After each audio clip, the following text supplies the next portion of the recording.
The Mariners roller coaster continues as they get swept by the Kansas City Royals. Hello, everyone, and welcome to the series analysis episode of the Seattle Baseline Podcast. My name is Julian Smith, and I'm with Alex Hong. Well, Alex, we just come back from a day game, or not come back as in like we went to the stadium, but come back from watching on TV. We come back from a day game, and we got swept after a 5-1 away stand, and we're feeling great. We're like, okay, Mariners are playing great. Offense is starting to heat up. Maybe you have Luis Castillo put up a bad start here and there, but you're still going to win a ton of games. Well, the only good thing that happened this series was Emerson Hancock on the second game and Julio Rodriguez in the first game. That's it.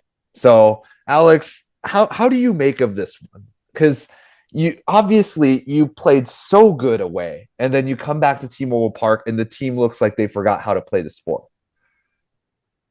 It's funny because last year it was the opposite. Every time they went on the road, the Mariners it seemed like they forgot how to play. But I mean, this was just a bad series in general. We honestly definitely could have won the first and second game, even though we didn't perform that well. We definitely could have won that. The last game, I don't think we had much of a chance. That was like truly a really bad performance by the team. But this series was just very sloppy in my opinion. There was so many mistakes made that weren't made in previous series, right? Munoz in the second game, we'll talk about him a little later for sure, but he had the balk.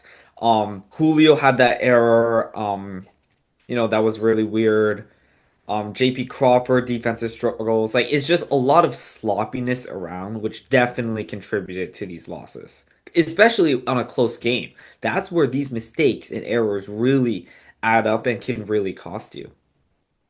Yeah, and when it comes to Julio Rodriguez making that error, I've I've seen that error once before with when he was playing for the Dominican Republic 3 years ago. I saw that same type of error he's made. So I guess you can find the similarity there, but at the same time, he's been one of the best defensive center fielders in the league for the past 3 years. And I don't I'm not concerned with Julio Rodriguez on defense, even though he had that error that costs two bases. The one that does concern me is JP Crawford. JP Crawford looks completely incompetent when it comes to defense because his range is down. He's not making the plays that he should be because he's not able to get to the ball.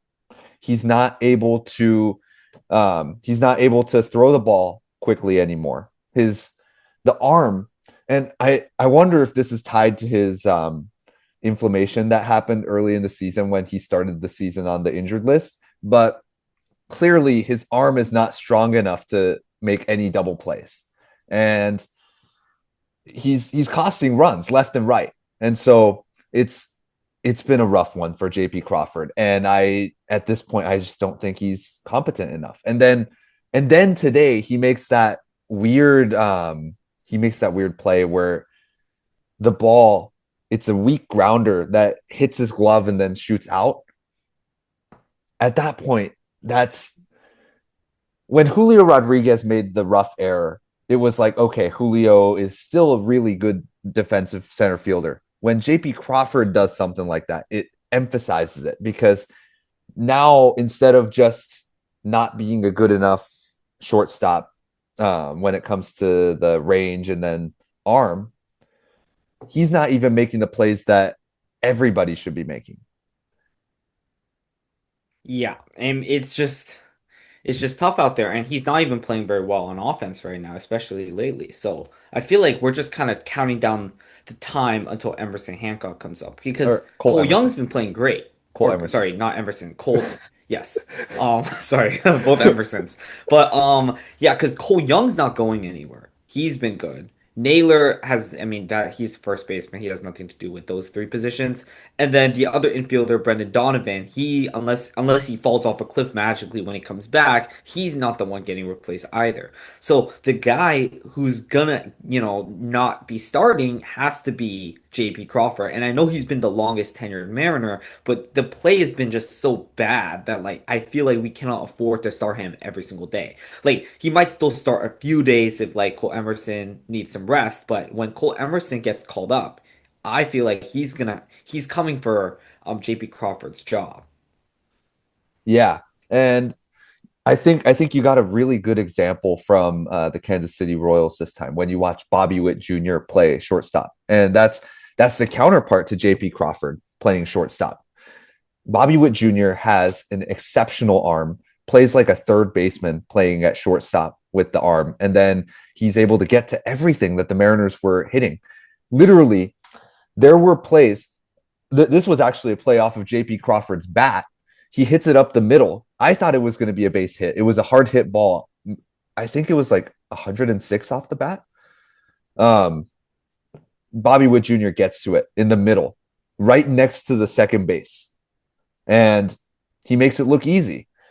That's something that in 100 starts, J.P. Crawford is not going to do that. And obviously, we're comparing the best shortstop, defensive shortstop in the league to one of the worst defensive shortstops in the league. But still, you're you're looking at a guy who's clearly incompetent of getting to that ball, and just got to be better. And I don't know if JP Crawford at this point of his career is able to get better at that. He's not. I mean, just simply he's not. We've seen years of JP Crawford being really bad at shortstop. It's funny because both Bobby Witt and JP Crawford have won gold gloves, but you could tell one is a lot better than the other. Like JP Crawford was good like when in their COVID year, when he was doing great on defense, but it's been a long time since he's been good at that. And he's gotten a lot older. He's the oldest, I mean, he's been the longest tenured Mariner. That means he's getting up there. He's not even that old. He's probably like around 31 or 32 or something like that, but it's it's been getting to the point where it's just not acceptable. So, yeah, it's tough because we don't really have a solution right now at the current moment. So we kind of just have to stick with him because Leo Rivas is not doing much better on off. Like Leo Rivas's offense has just been so bad that I just feel like you cannot just start him. Like at least Crawford's a little better. At least Crawford's hitting above the Mendoza line. At least he's hitting above 200, which I know Leo Rivas is not. So, yeah, not much we could do there. But I'm just a little disappointed by the Mariners because it just seemed like after a good momentum swing from the road series, they just were just sloppy this year. I don't know what happened. It's just completely unacceptable.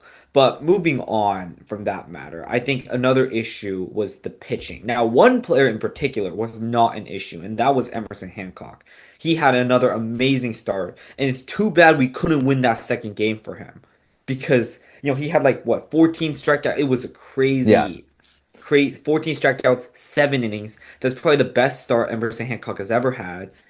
Oh, All to easily. just lose the all to just lose the game. It's like one of those like Felix Hernandez starts back then where he do everything and then they somehow lose. But we're not as bad as those Mariners teams were back then, but we're somehow managing to lose these games for these pitchers. So it's just really unfortunate. Yeah. And one of the big reasons for that is Andres Munoz. Last series, Andres Munoz looked like the Andres Munoz we were looking for, the guy that was able to locate the slider and the fastball wherever he wanted. And then occasionally he'd throw that changeup to throw off the batter. He was able to do that. And this series, another one of those series where Andres Munoz isn't able to locate his pitches and then ends up throwing it in the middle of the zone, gets hit, bang, bang, gone. Like that's been all season so far for Andres Munoz. And he came out last series and he was talking to the announcers about how he's been changing some of his stuff and how he's he's now a lot more confident with his pitches. Not anymore, I guess. He's reverted right back to where he was at the start of the season. So I'd love to know like what do you think is going wrong with Andres Munoz? Because at the start of the season it was the slider. Now it's everything. Um, I'm just confused to be honest. It could just be a slow start, but it's just I don't know. I think his fastball's just been bad. I think in terms of run value, if you go to Baseball Savant, they don't like his fastball this year. So that probably has something to do with it for sure.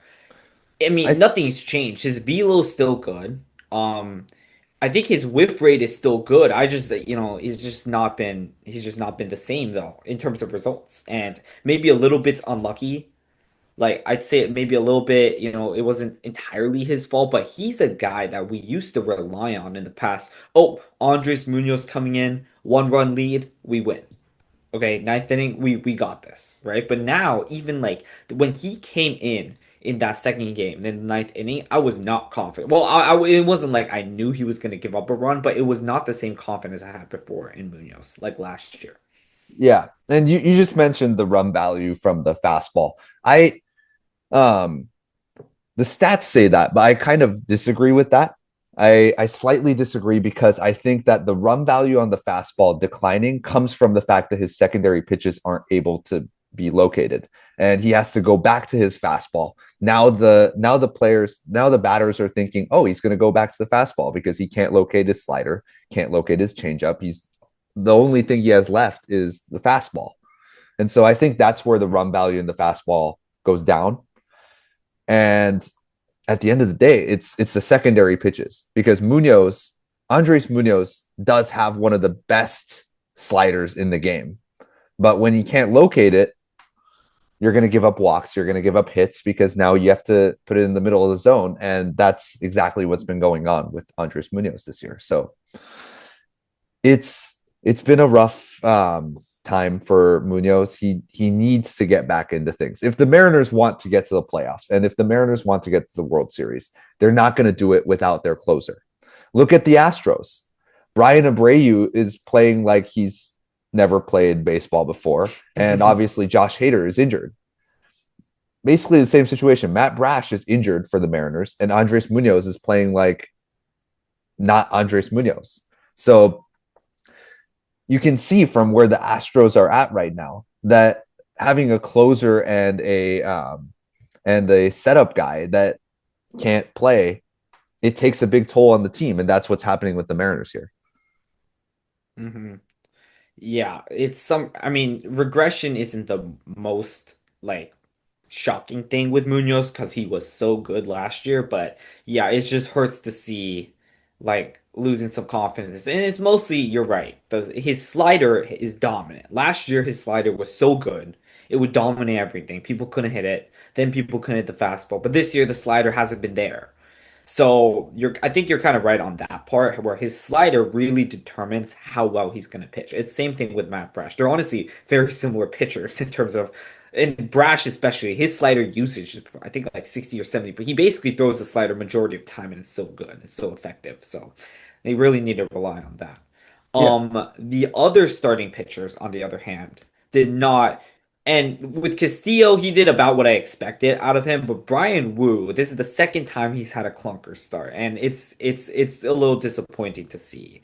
And last year he played so well that this year might be, last year might have been a little bit of like an aberration. It might have been a lot better than he actually is. But he's not off to the best of starts. Is there a way you can analyze or interpret how he's playing? Do you think like why is it happening? I think people are starting to figure out Brian Wu. I think that when you look at the pitches that he's throwing, there's a portion of the season where pitchers get figured out, and then you're going to have to adapt against that. I think that's what's going on with Brian Wu. Also, the his sequencing is so simple, which is a good thing. I've praised that this whole like hmm on this channel. I praise that Brian Wu is such a simple guy that can get stuff done because even though it's simple, he continues to get the swing and miss.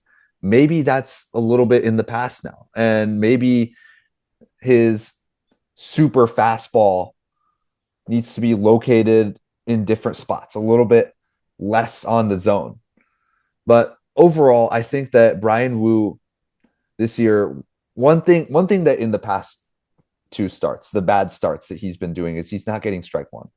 Strike one is not he's not getting there. And then when he tries to get to strike two, if you can get from 1-0 to 1-2, then it's fine, even if you don't get strike one. But if you're not getting to strike two, then you're not going to be able to get the awkward swings that get you the ground outs and the swing and miss. And so the it might be a command issue for Brian Wu right now. But I'm not that concerned when it comes to Brian Wu. Brian Wu is an excellent pitcher. He has one of the best fastballs in the game. And for for a really good reason, he was one of the top five pitchers in the league last year. So I think that Brian Wu is gonna come back and he's gonna be the Brian Wu that we expect him to be. I don't have much I don't have this these two starts from Brian Wu don't take away my confidence.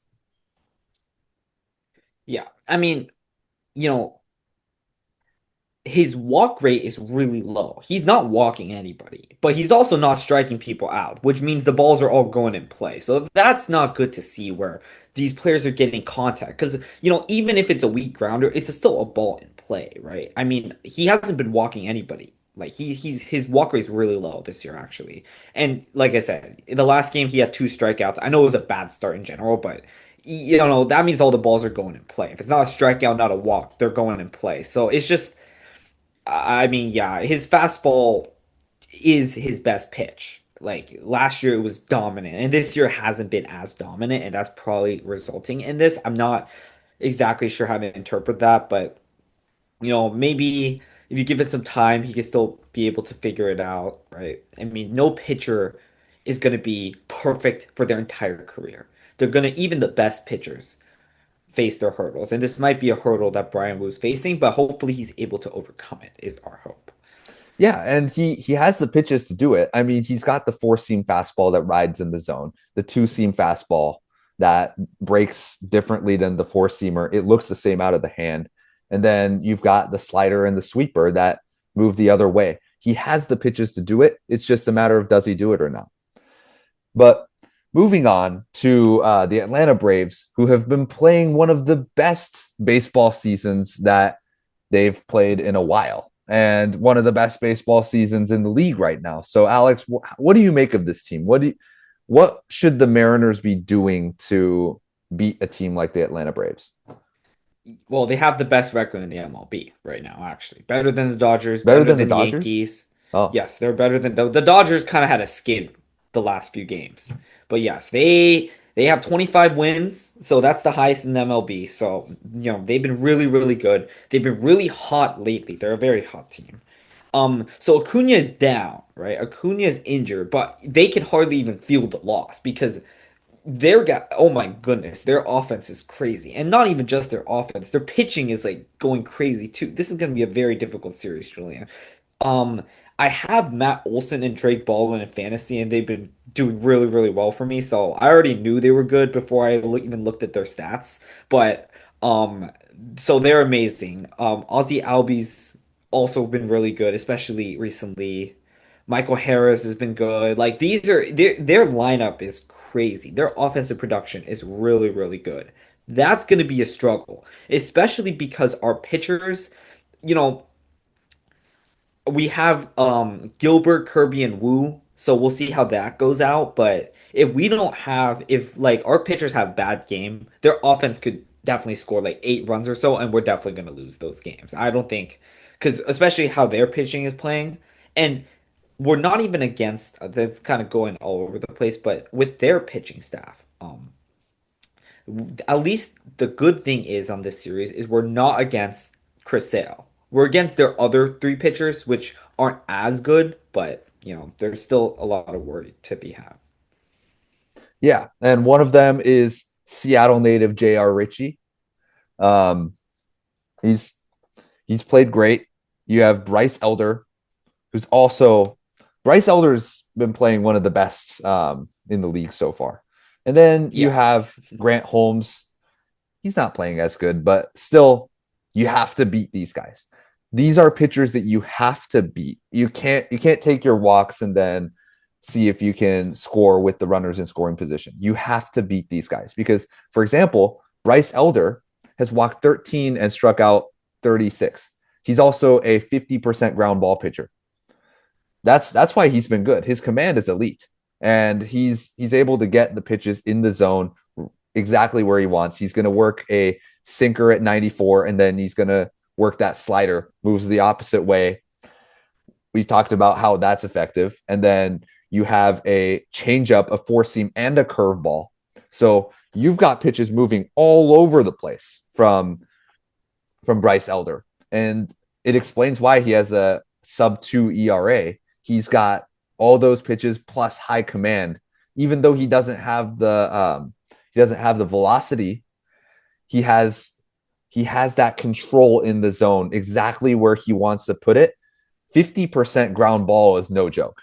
That's incredible. And with a team like the Braves that have some good defense in the infield, it works. That's a strategy. That's the way that you want to try to create your team. Good infield defense. Well, let's put some ground ball pitchers in there. That's how you want to work it. So Atlanta Braves pitching staff looks a lot better than it did last year. And it was the reason that Atlanta wasn't very good last year was because Ronald Acuna was gone for most of the season. Their offense didn't look very good. And the other reason is that the pitching staff was not nearly as good as it is now. So having a good pitching staff for them is massive. And having 5 guys that are hitting over a 900 OPS is going to give them a chance to score every single inning.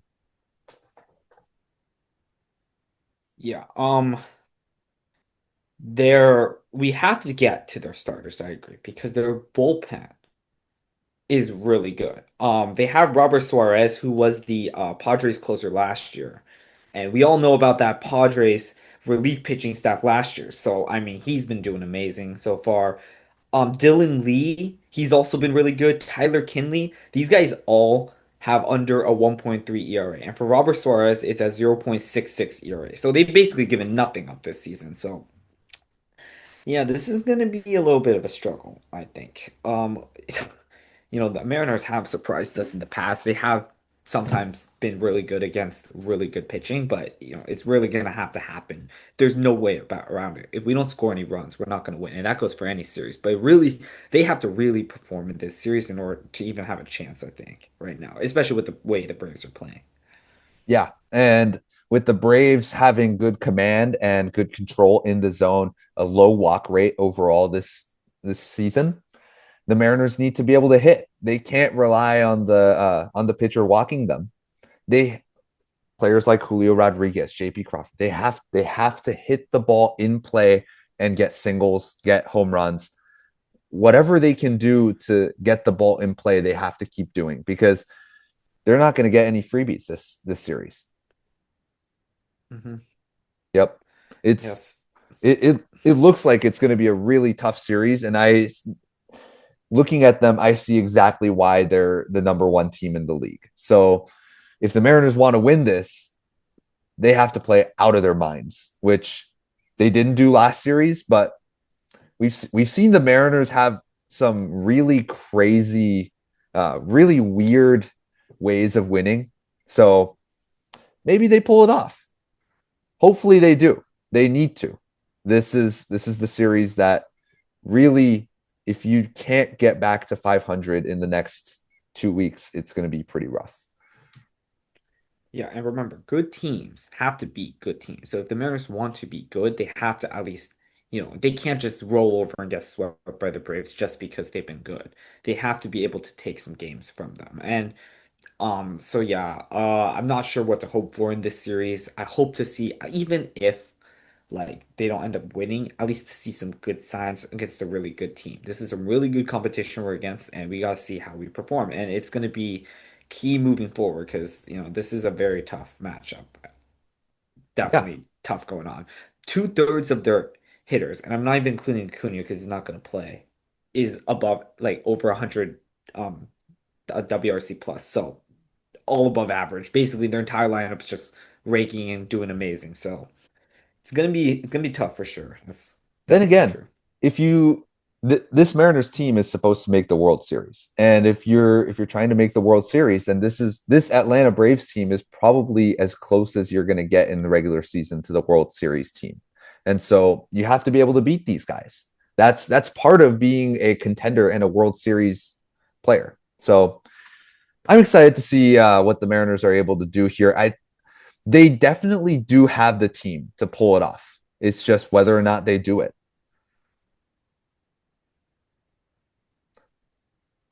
Thank you everyone for tuning in. Check us out on Spotify, Apple Podcasts, and our beautiful face on YouTube. Check out our Instagram. And as always, go Mariners. Go Mariners.